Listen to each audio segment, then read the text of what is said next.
穆盟主若愿意出手，胡说了，给我滚！不愧是懂得戒。瑶儿还是没有消息。我也是。孩子，到底是生没生？为你们备好的宝物灵晶发生一些始料未及的事情。莫阳、齐明，师尊请您去思源峰地相。不像你说的那么废啊。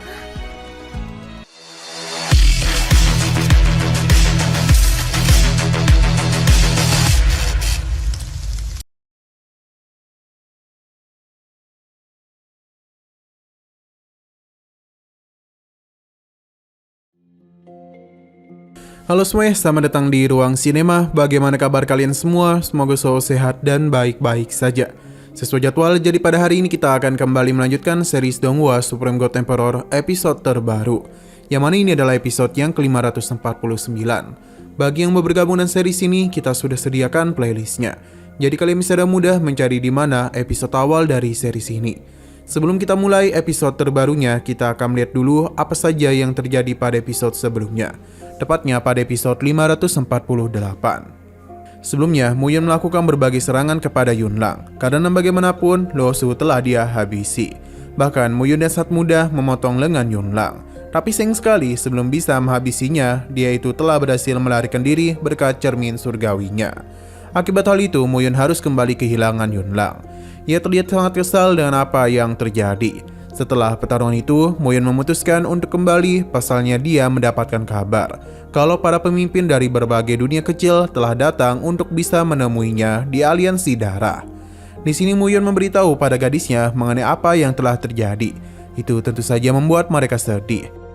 Namun sebelum bisa menceritakan lebih jauh lagi, di arah depan terlihat para tetua yang meminta untuk bertemu dengan Muyun. Namun karena para penjaga tidak kunjung mengizinkannya, membuat Yin Hao marah, dan untung saja Muyun datang di waktu yang tepat. Sekarang kita akan melanjutkan episode terbarunya. Kedatangan para venerable kemari adalah untuk bertanya apakah Muyun memiliki cara untuk bisa menyingkirkan para budak api. Karena bagaimanapun sekarang semua dunia kecil mereka tengah melakukan peperangan dengan para budak api. Tapi aliansi darah hanya bersantai-santai saja. Mereka itu bersembunyi di dunia kecil awan biru dan diam-diam malah berkembang. Muyun langsung saja menghentikan bacotannya karena ketua itu sangatlah berisik. Pancaran kekuatan yang Muyun miliki membuat semua ketua menjadi sangat takut. Pasalnya kini Muyun telah menyentuh ambang setengah langkah ranah peri. Meskipun begitu, para ketua tetap memohon kepada Muyun untuk bisa meminta bantuan kepadanya. Mereka bahkan berjanji akan setia kepada aliansi darah. Namun Yun Hao tidaklah ingin tunduk dan menganggap tindakan para tetua itu begitu bodoh, hingga mau tunduk kepada Muyun. Ketua mau meminta Muyun diam saja karena dialah yang akan membereskan semua itu. Muyun memuji ketuamu karena sangat hebat dalam menilai situasi. Tapi Muyun tidaklah mengizinkannya untuk berbicara. Ini pun membuatnya kembali terdiam. Sedangkan Yin Hao memilih untuk pergi saja daripada tunduk kepada Muyun. 穆盟主若愿意出手，胡说了，给我滚！不愧是懂得戒。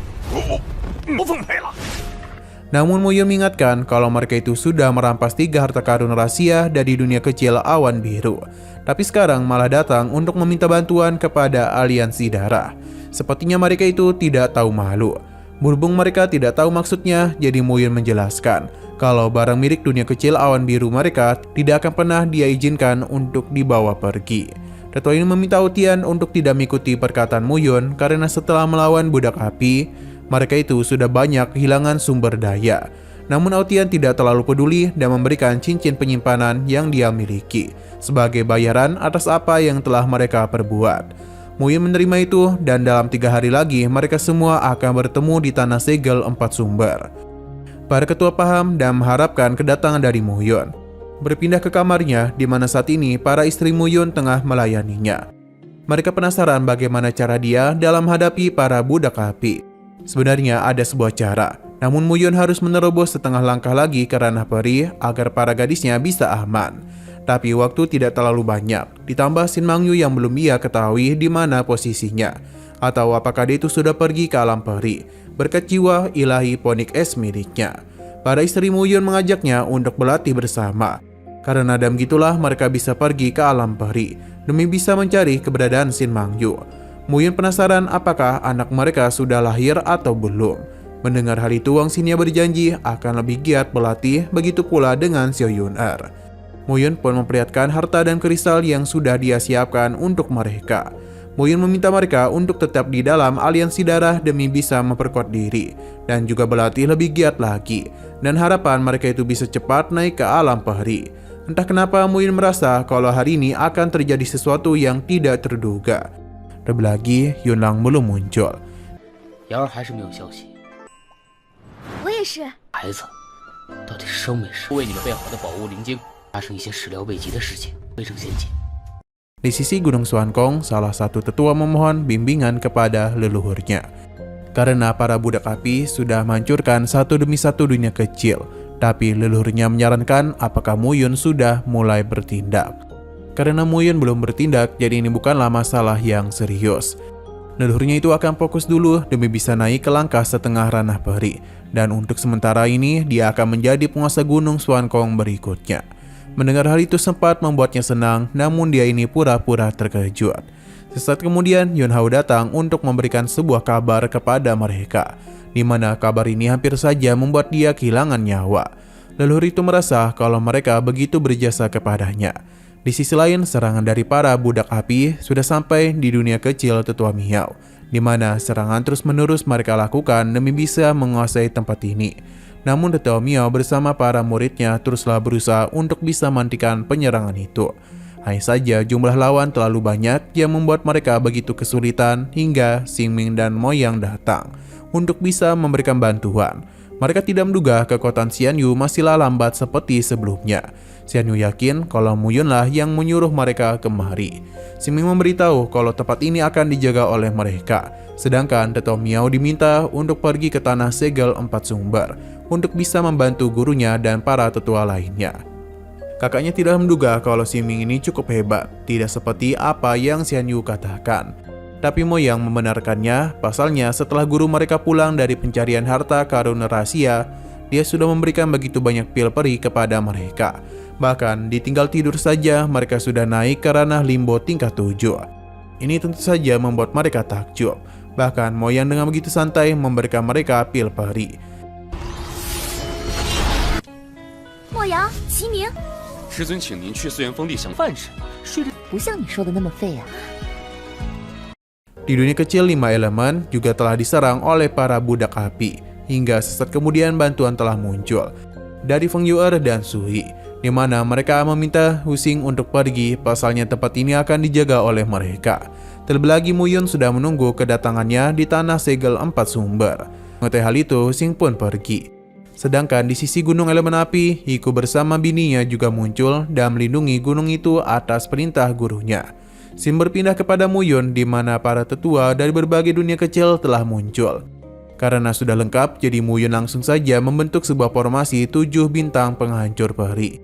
Di mana formasi ini sangatlah mengejutkan semua tetua, karena bagaimanapun Mu Yun bisa dengan mudah membentuk formasi sehebat itu. Mu Yun berencana untuk memancing para budak api kemari. Jadi semua venerable diminta untuk melakukan penyerangan ketika para budak telah kemari. Mu Yun pun pergi untuk memulai rencananya.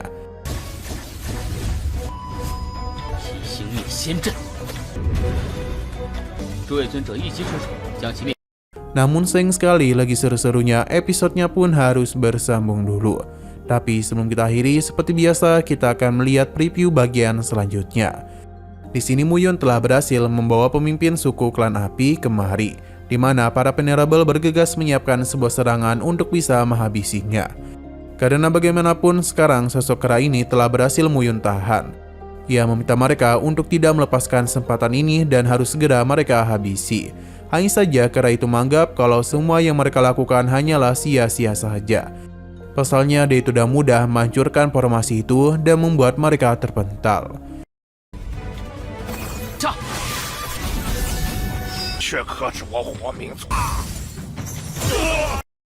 Oke, sekian dulu pada video kali ini. Untuk video selanjutnya akan segera hadir. Jadi bagi kalian yang ingin mengikuti series ini, langsung saja klik subscribe dan aktifkan loncengnya. Terima kasih yang sudah menonton video sampai habis. Jika kalian suka pada video ini, klik like dan share ke teman-teman kalian tentang channel ini. dan ditunggu aja kelanjutannya. Oke, sampai jumpa di video selanjutnya.